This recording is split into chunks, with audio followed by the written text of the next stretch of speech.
Good evening, Rabbi. We're going to talk tonight about a very important topic, which is the topic of the day, the subject which everybody's talking about. What I want to tell you is that a lot of people now, especially in America, also in other places as well, the whole world, a lot of these shuls and synagogues have been closed. The yeshivot, the kollels, the Talmudei Torah, all these things are being closed. And the question is, is it right for them to do that, to close these yeshivot, to close these institutions? Are they allowed to do that according to Jewish law? Because they're all claiming one basic thing, right? What are they saying, all these people? The ones who are closing it. Their argument is like this. They're telling you, okay, we know that going to minyan is a very great mitzvah. It's a very important mitzvah. And also, learning Torah is very important, and having religious services. These are all very, very important things. But what they're telling you is like this. Now we have a plague, lo aleinu. We have this, some kind of a virus which is spreading, some kind of a very magical way, going from one place to another, that's not stopping anywhere. Because of all these things, what they're trying to tell us is that they have to close it down because of pikuach nefesh. What's pikuach nefesh? Pikuach nefesh means that it's a life and death situation. It's a matter of guarding your life. So they're telling you that in order to guard your life, you have to stay away from the minyan. Don't go to synagogue. Don't go to yeshiva. Don't go to kollel. Don't go to Talmud Torah. Don't go to all these places. They're telling you that this is forbidden because of life and death situation. What does that mean? Torah tells us to guard your life. This is one of the most important rights that we have as Jews. Right? It says, "V'tishmeru meod al nafshotechem." Guard yourselves very, very, very, very, very much. It says in the Torah. Meod, it says, right? Guard yourself a lot. Guard yourself greatly, greatly guard yourself. So they're trying to tell you, listen, if the Torah is telling you to guard yourself, that means you have to stay away from this virus, the corona, whatever is it, right? All these kinds of things. So therefore, you shouldn't go to minyan, you shouldn't go to yeshiva, you shouldn't go gather in these places. That's what they're telling you. Understand? So the question is, are they right? They seem to have a good point, apparently. Why is that? Because the truth is that we have even a very strong rule regarding this in halakha. The rule is, afilu safek pikuach nefesh dochet Shabbat. What does that mean? Even if it's something which is doubtfully may kill a person or compromise his life. So even if it's a doubt, even if it's a small doubt, the halakha says you still have to be careful and not to go through that test, not to go through that trial, not to go through that whatever it is, that danger, not to approach that danger, even if it's a small chance that you may become harmed, you may get harmed by that. This is what they're trying to say. They're also bringing from some poskim, some of these halachic authorities like the Noda B'Yehuda, the Khatam Sofer, which talked about things like this, and actually there already were cases like this, in the past. Can you imagine that? Also, 200 years ago, there were cases where they had outbreaks of plague, all kinds of things like this, and because of that, the authorities made rules like this that not more than 15 people should be assembled in one place. So the rabbis over there, they told the Jewish community, they said, listen, you have to follow these rules because if you don't, there's a chance that people are going to die. So these things have already been written on, in the authorities, the poskim. They've been dealt with already, these things in the past. And the rabbis tell you very simply, listen, what can we do? If you bring more than 15 people, there's a danger. People are going to die. So therefore, don't bring more than 15 people. That's the way it was. And there were even cases where they closed them down altogether, right? The shuls. There were cases also like this because of plagues. There's also similar things that occurred like this. There was one time, actually, a very interesting case where there was one big chacham, one big rabbi, and what happened was that in his time, there was some kind of a disease going around, a plague, whatever. So what happened was that the doctors told them like this. They said, in order to avoid getting this plague, you have to eat, don't go hungry, because when you go hungry, it weakens the immune system. You can get, So therefore, what happened was one big rabbi got up, on Yom Kippur, and he told the people, you must eat on Yom Kippur. Why is that? Because if you don't, there's a danger you're going to get the plague. So So therefore, he told the community, gets up in front of the whole community on Yom Kippur, tells them, eat, eat, go eat. Right? That's the idea. And there are even some who say that he even ate himself in front of the community. On Yom Kippur, he brought food, right, and he ate in front of their face on Yom Kippur. There's also a version of the story like that.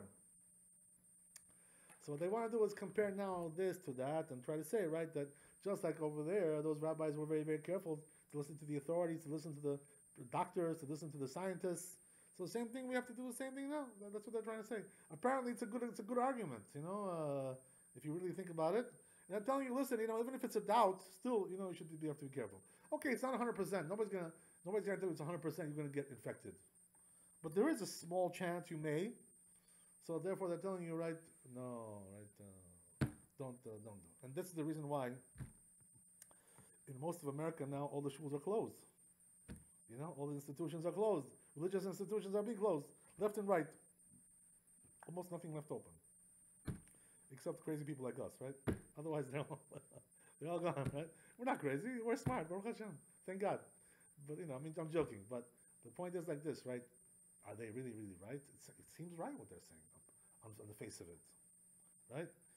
So then we have to understand what are we doing sitting over here when we should be hiding under your bed in the home. You should be go under your bed, hide over there and make sure you don't show your face to anybody.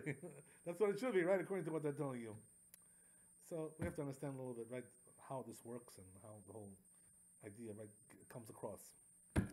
So in order to understand this, right, first of all, we have to understand the basic idea of what's going on. So the truth is, right, in the Gemara, Masechet Tanit, it says over there something interesting, right, that when you have a plague, right, in Hebrew that's called dever. Dever is a plague. Or there's also another word for it, which is magefa. Right? There's two words for it. They're pretty much the same thing, interchangeable. Dever and magefa. Right? These are the words for plagues. So it says over there in the Gemara, Tanit Yutet, Daf Yutet, it says over there, what's called a plague in the halakha, in the Jewish law? What do we call a plague? How do you know something is a plague? How do you define that? Right? So it says over there that if there's a small town, let's say, what does that mean, small town? 500 people who work or go to work or go to school, they leave the house and run about. They go around. Right? If you have 500 people like that, small town, for us it's like a village, not even a town, right? Whatever. But in those days they used to call it a town, whatever.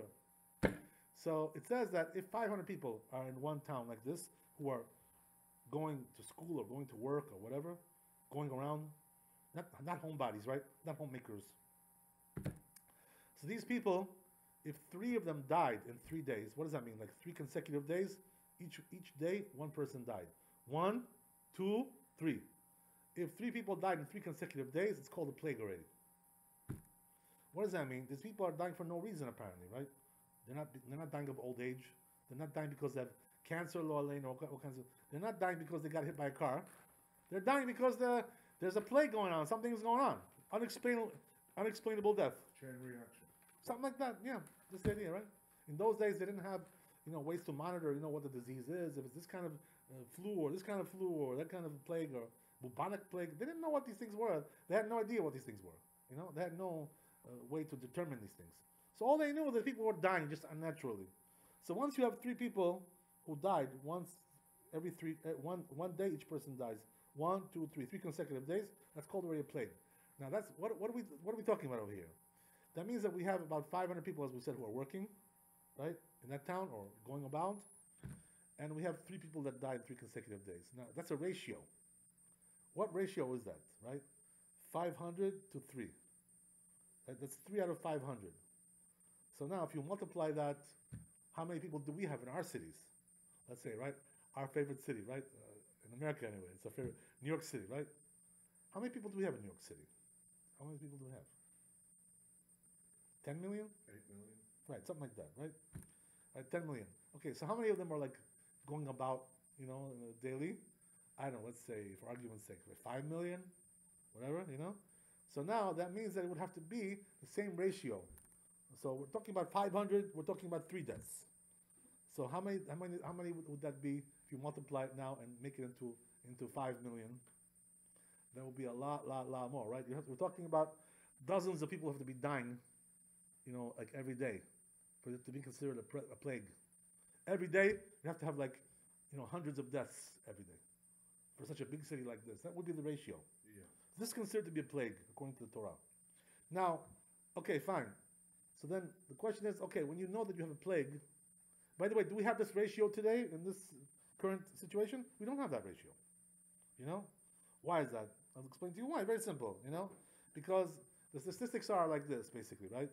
About altogether in the whole world, about 10,000 people have died from this disease, right? How many people are there in the world? 5 billion people. Probably even more, I don't know. More, I think. Right, 5 or 6, whatever it is, right? Yeah. We have billions of people in the world today, and we have only 10,000 deaths. So if you take the ratio, it doesn't come out like that anyway. But the truth is that according to the Torah, it doesn't go according to the whole world as like one big unit. It goes according to the place where you live. In other words, if you live in a place, in a certain town, let's say you live in the New York tri-state area, right? Or you live in some other place, right? So the Los Angeles area, right? Whatever it is, or this town, that town, whatever it is, you live over there. If in that town, in the suburbs of that town, you have this ratio of 3 over 500, right? Then it's called a plague. The truth is that we don't have this ratio anywhere in the world today, especially in the most advanced places where there's treatment of diseases and so forth and so on. We don't have that kind of ratio anywhere. So therefore, according to the standards of the Torah, there is no plague going on today. Yeah. There's no such a thing like that. Thank God. Okay? Plague means that like massively people are dying, Yeah. Massive, and it's a constant, every day. Like, 1, 2, 3. 1, 2, 3 days, boom. A lot of people are dying. This is the way it works according to the Torah. We don't have that. Very simple, we just don't have it. We don't have those numbers. Now look at Israel, right? As I told you when we were coming over here in Israel, the truth is, how many people are sick over there? Let's say, right, round it off to 1,000. Even though they don't even have that. They don't even have that, right? The truth is, I'm talking about documented cases, right? They don't have even 1,000 yet. They say it's going to go up to 1,000, right? That's the idea. But in truth, they don't even have that. How many people died in Israel, right? You ready for the big number? Big fat 0. Nobody died, right? So now tell me, right? All these people are closing over there the shuls, in Israel, without knowing what they're doing. Is this, they say this is a plague, magefa, that's what they call it in Hebrew. Dever. What plague do you have? Nobody died over there. What are you talking about? When do you bring this kind of idea, to the table that people have, this is called a plague, it's called some kind of a thing like this. Okay, so what is the statistic, right? According to what I just heard from the mayor today, right? Our beloved mayor, de Blasio. You love him, right? Don't you? Just kidding. I'm joking, right? If you love him, okay, whatever. But he says very simply. He came out today. He had a press conference, and this is known, from all the authorities. Same thing. That everybody's saying the same thing. That 80% of the people who get this disease will not even feel it. Like they won't even have any serious reactions to it. Maybe they'll start sneezing a little bit, or cough. They'll get like a little bit of a like a little fever or something. They won't even feel it like seriously. 80% of the people are not going to feel almost nothing. So what does that mean? That even the people who do get it, what I'm saying, a very small amount of them actually get sick, like seriously ill. And the ones who do are usually older people, who have a weak immune system, and they have also underlying sicknesses under that, all kind. And what this comes and combines with the other sickness that they have, what I mean? And together finishes them off. This is the way it works. So what does that mean? That a very small percentage of the people who are getting this disease are actually dying. So again, right, we see the same thing, that we don't have the numbers in any way or shape that that constitutes like a plague in halachic literature. No such a thing like that today. It just doesn't exist. So therefore, right, their claim that we should close the synagogues and the yeshivot and all these things because of this disease, it's a totally baseless claim, according to what we just said. But it goes even further than that. How far does it go? That it says in the Gemara, okay, fine. So let's say you do have a plague, right? Let's say you have the ratio that we said, right? 3 out of 500, which is like basically let's say, right, it comes out 6 out of 1,000, you know? So now make 10,000. How much is that? 660, right? 60 out of 10,000, right? And then we have 100,000, we have to have 600, right? 600 deaths. We're talking about in 3 days. We have that? Then we have 1,000,000, right? How much you have to have? You have to have 6,000 deaths. Every like in 3 days. You have that anywhere? Nowhere you have such a thing. Doesn't exist, right? Especially in a big town like New York City, right? That would be that in New York City with 10 million people, let's say, right? You would have to have 60,000 people dying. Where do you find things like this? No such a thing like that anywhere, right? This is not really a plague in any dimension like that. But nevertheless, let's say if it was, let's say, right? Okay? Lo Aleinu, we shouldn't see from such a thing like that. It would be a big disaster, right? Can you imagine 60,000 people dying in 3 days? Right? We'd be, going out of our minds. We'd be losing our minds. So nevertheless, what the Gemara says, what do you do? Okay, if you have a plague like that going on in the city, right? Lo Aleinu, we shouldn't see it. What do you do? So there's 2 things it says over there to do. One is they should fast in the town where they live in. Is what's happening over there. They should fast, and they should blow the shofar. Why is that? To stir up the people to do tshuva. Because it all depends on tshuva. It all depends on keeping the Torah. So we want to wake people up, stir them up to do tshuva. But it doesn't say anywhere to cancel the minyanim, to cancel the yeshivot. Nobody even thought about this in the Torah, to do such a thing like that.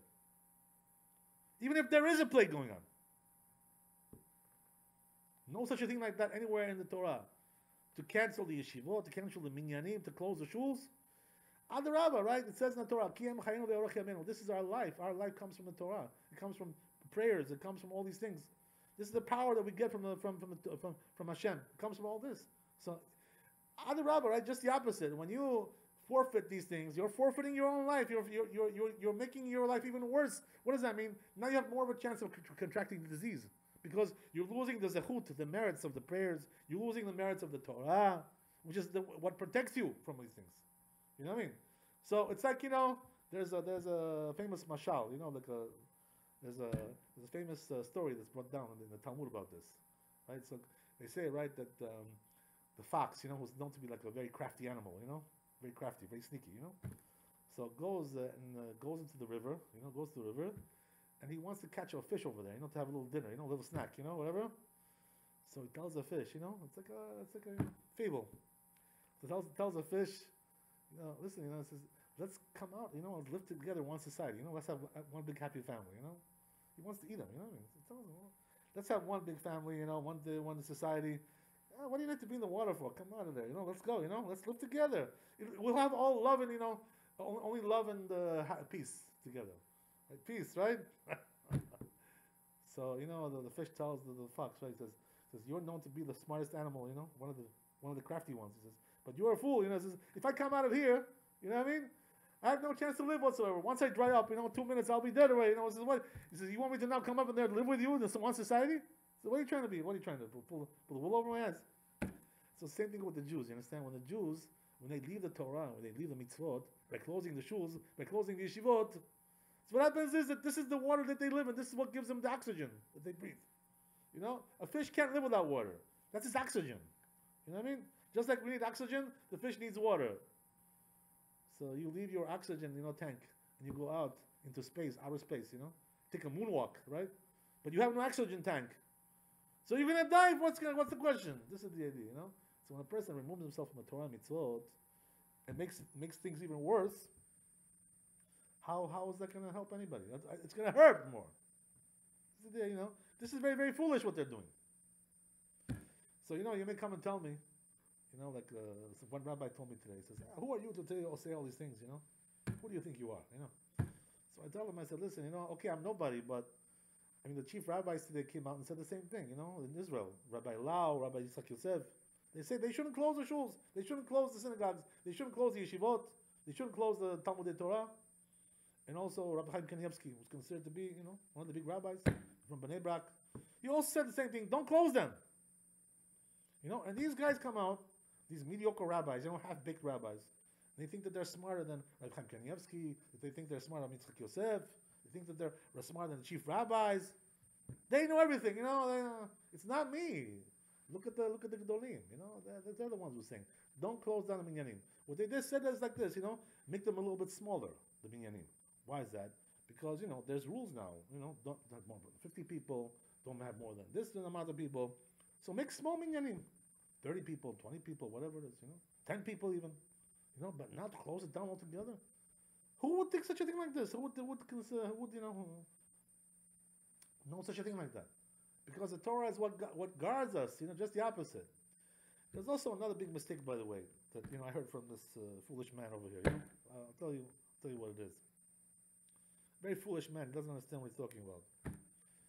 Right? There's also another interesting idea, you know, which he doesn't understand what it means.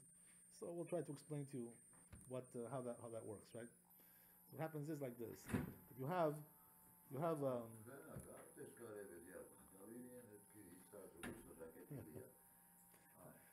join us, Yasha, join us.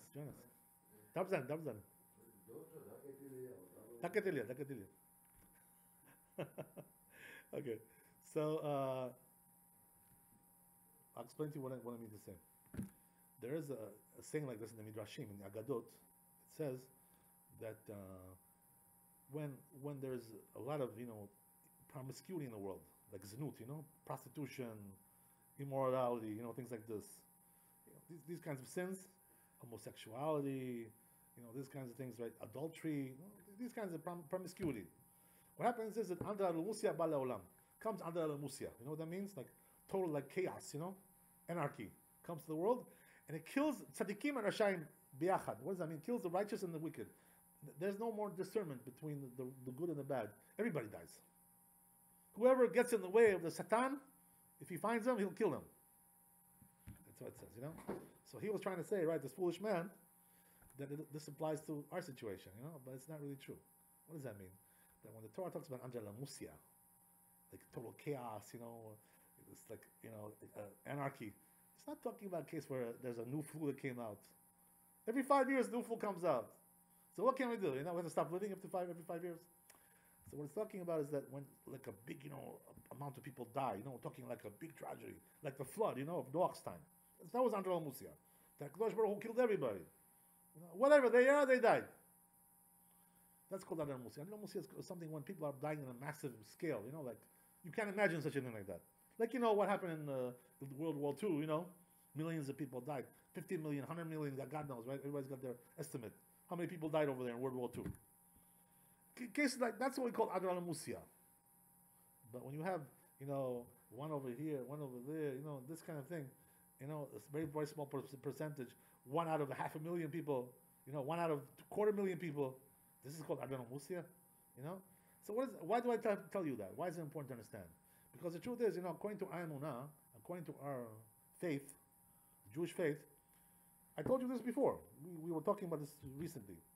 You know, our emunah is like this. People don't die randomly, you know, for no reason. There has to be a sin over there also for him to die, you know. Kadosh Baruch Hu doesn't kill anybody for no reason. This is very much documented in the Gemara, you know. There's a Gemara Masechet Brachot. I'll tell you something interesting, right? Interesting Gemara. So it says over there, right, that there was a certain rabbi. It says in Gemara, this is Daf Vav, in the first parak of Masechet Brachot. There was a certain rabbi, and what happened was that he had like a barrels of wine, big amount, you know, like commercial amount, not just for his own, you know, personal. So what happened was that they all like went sour and became vinegar, you know. So he lost a lot of money. I mean, it was a big loss for him. Vinegar doesn't cost the same as wine, you know, right? The price is a little bit different, you know. So he took a big loss. So what happens is, right, that he comes to the rabbis, you know, and he wants to come clean. You know, he tells the rabbis like this. Look what he tells them. He says, if any of you knows, like if I have some kind of a sin that I did, you know what I mean? So, you know, please tell me. You know, like why? In other words, why did this happen to me? You know, like he meant to say that I have no sins. I didn't do anything wrong. So why did God do this to me? You know, came to the rabbis and said like that. Why am I have to be the victim? Why do I have to be the victim? Why did God do this to me? So you know what the rabbis answered him, right? He says, so you're trying to say what? That God punished you for no reason? In other words, what do you think? That loss that you took with your wine, that financial loss you took, you think there was no sin? So you're trying to say that God punishes without sinning? They told him, I said, don't think such a thing like that. This is like heresy. When you have a sin, you were punished. If there was no sin, you wouldn't be punished for no reason.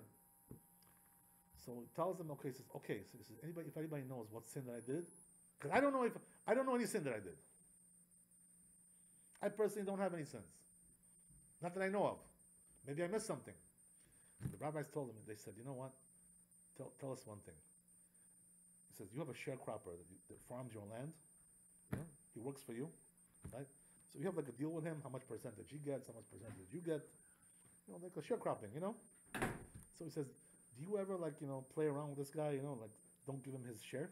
Do you play with that? So you know what he tells them? He says, the truth is, he says, I do play with it. You know why? Because this guy also steals from me. In other words, he also, when he gives me the harvest, he takes too much, and I know that he's stealing from me. So what I do is I steal back from him whatever he steals from me, I get even Steven. That's what I do. He says, I'm allowed to do that, no? What's the problem, He steals from me, I steal from him. Hagonev bigana patur. You know what the Gemara says, right? If you steal from a thief, you're patur, you're absolved from that. Why is that? Because he's stealing from you too. So he tells the rabbis, what do you want from me, I steal back from him just like he steals from me. They told the rabbis, no. He says, no, don't do that. For a rabbi on your level, okay, you're right. The truth is, that maybe you have a point. But a person on your level shouldn't be doing something like that. You shouldn't steal from him. If you know that he's stealing from you, take him to court, sue him, and get the judge to give you to give you to recompense you, to requite your losses. But don't steal from him yourself. You know why? Because you're tasting the flavor of theft by that. Becoming a thief. You're tasting, even though it's allowed, let's say, technically speaking, but not proper for a person on your level, in your portfolio. So therefore, right, what happened? He told him, okay, I'll do tshuva, I'm sorry, I didn't know. It wasn't proper to do that. I was stealing from a thief. I thought it was proper to do that. So you know what happened? They said, Gemara says, once he did tshuva, and he returned to him, right, the money that he owed him, Kadosh Baruch Hu made a miracle, and the vinegar became like wine again. Can you imagine? Turned back to wine. So Kadosh Baruch Hu made a miracle for him, whatever.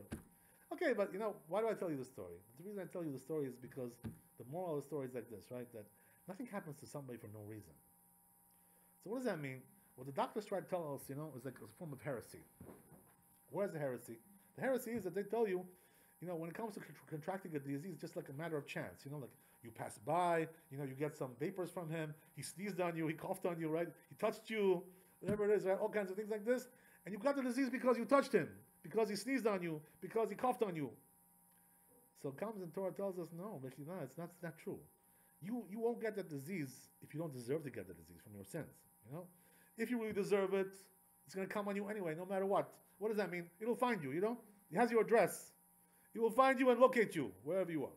The sin that you did. So is it going to really change anything? Because you had some kind of contact with this person? No! You should avoid it, of course, because you have to do, according to the laws of nature. But you don't have to go so crazy like that. To close down a synagogue, to close down a yeshiva, to close down a Talmud Torah. This is already going too far, too extreme. By the way, that the doctors are saying, the statistics are very clear, that more people die from the flu than die from this flu, from this disease, right? Yeah. We lose 50,000 Right, 50,000 people a year on the average. That's an epidemic. Yeah. By the way, I can tell you personally, between you and me, we're friends. I had a couple of flus in Israel. I almost died from them. I thought I was a goner. To be honest, believe me, when I tell you the flus in Israel are much stronger than the flus over here. Oh my God! You should know anything which is Israeli is much more severe than any other place. Were you hospitalized? No. I'll tell you something interesting about that. But there was a couple of times I had a flu like that. I couldn't even move my body. I thought I was a goner. Yeah, I couldn't move my body. I couldn't even get up. Why didn't you go to the hospital? I couldn't even get my body out of the. I had to go on a stretcher maybe. I don't know. I had to wait for a while until I mustered the strength to get up from the bed. I got to go to stretcher otherwise. I'm telling you, the flu can be something very devastating.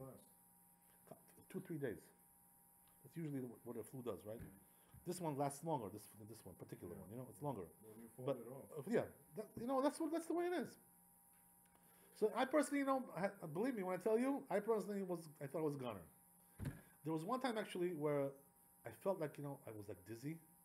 I was in the yeshiva. I was studying, and I felt like very dizzy. And I tell you something, to be honest, I thought I was finished, I felt my soul leaving me. So I asked my friend in the yeshiva, I said, please drive me to the hospital. Something is wrong. He drove me, and they admitted me to the hospital, and like a few hours later I recovered. I don't know, whatever it is, It was just some kind of a temporary, situation. So what I'm trying to tell you is that the flu, statistic-wise, is much more dangerous than this thing. It's basically a type of flu. That's what it is, Why do I tell you this? So, according to what they're saying, these rabbis, to close the yeshivot, to close the synagogues, to close all these institutions, they should also close it for the flu, if that's the case. All the more so, right? If they're telling you, listen, you have to be concerned about even the most minute chance of contracting any disease, right? As we said, the truth is, right, that contracting a disease doesn't go by chance. It goes by merits. It goes by sins.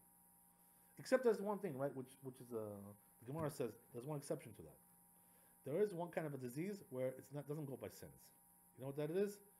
When it comes to catching a cold, catching a cold, getting a chill in your body. This happens because you don't protect your body from the cold.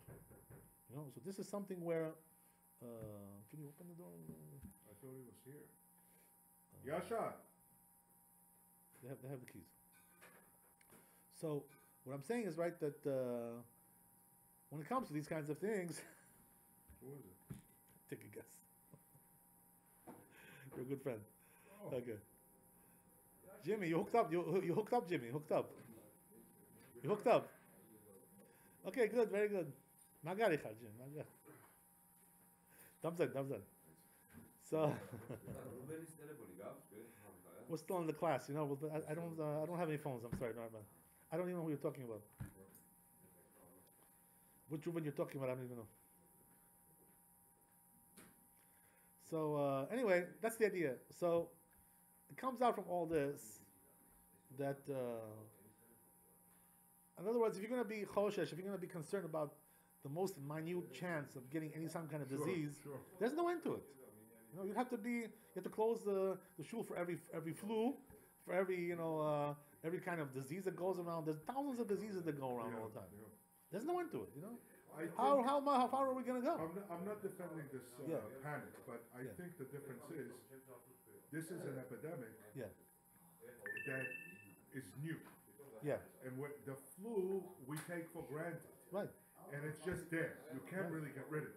There's no cure for it. There's no cure for the flu. There's no cure for it. Now this has to dissipate somehow, and once it's gone, it's gone. So that's, But you know what they're saying, right? The scientists are saying that 80% of the people are going to get this. You know what I mean? But they're not going to. They may not get sick. They may not die, but they're going to get it somehow, somewhere or other. In other words, it's an inevitable, scientific, it's unavoidable. That's it. Whether you lock yourself at home, it's gonna, yeah.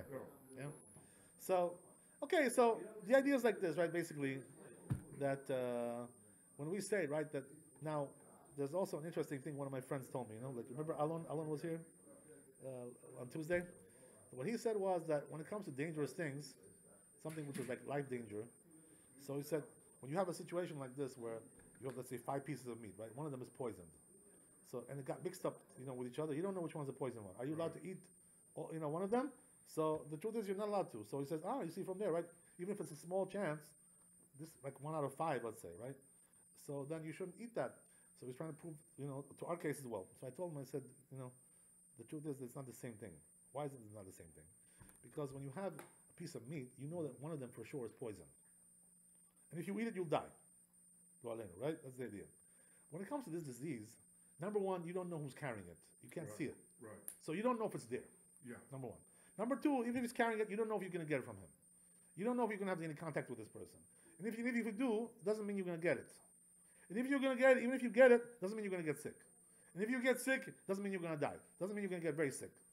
There's all kinds of different, plateaus over here. You know what I mean? One to the other. So therefore, the chances of actually something happening are so minute because of all these little things, So the truth is, that they're blowing it out of proportion, this whole thing. People are going to die, it's true, But people are dying all the time. What can we do, We can't play God. It's in God's hands who lives and dies. We can't control this. We have no way to control, So what do? We have to continue our lives. Right. We have to, we have to live, we have to pray, we have to study Torah, we have to go to work, we have to make a living, we have to do all these things. What can we do? How long can we just go and sit in our house, like this, hide, and watch a computer, watch this TV screen, we shouldn't be watching. That's the idea. How far can we do like that? So therefore, right, the truth is that this is why the chief rabbis, who are smarter than these half-baked rabbis, who are shutting down the shuls, they're shutting down the yeshivot, they know that because of all these reasons, a person should be shutting down these institutions. Because of this reason, because of the sickness, because of this illness. It's just going too far, A person has to understand that Kadosh Baruch Hu guards us because of the Torah. We're guarded by that. He guards us because of the tefillot, of the mitzvot that we do, doing it in the community together, saying, as we said, right, saying the ketoret, saying the incense like we talked about on Tuesday. All these things we do as a community together. So when we don't do that, it gets even worse. By the way, you should know there's also another element here, which is that going to a minyan, praying with a minyan is a very, very crucial thing for the Jewish people. And the truth is, it's also crucial for the goyim as well. It says in the Zohar Kadosh that what happens is that when Jews get together and pray, especially with a minyan, not that we really pray for them per se, we do some things, we do pray some things for them. But even if we're not praying for them, what happens is that part of those prayers goes up and benefits them. In other words, they get blessed because of prayers of the Jewish people. So therefore, what happens is that if the Jewish people are not assembling in the shuls, in the synagogues, in yeshivot, and studying Torah and praying, the goyim are also going to get hurt from that. What does that mean? Their economy is going to get shot. Everything's going to. They may break out also worse factors, worse situations. Why is that? Because people are not praying. People are not studying Torah. It says not. What does it say in the Chazal, in the Pirkei Avot, that the world stands on several things, right? The pillars of the world.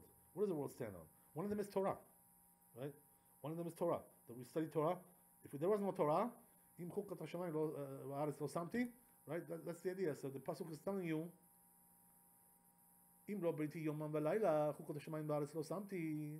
it wasn't from my Torah, I wouldn't even make the world.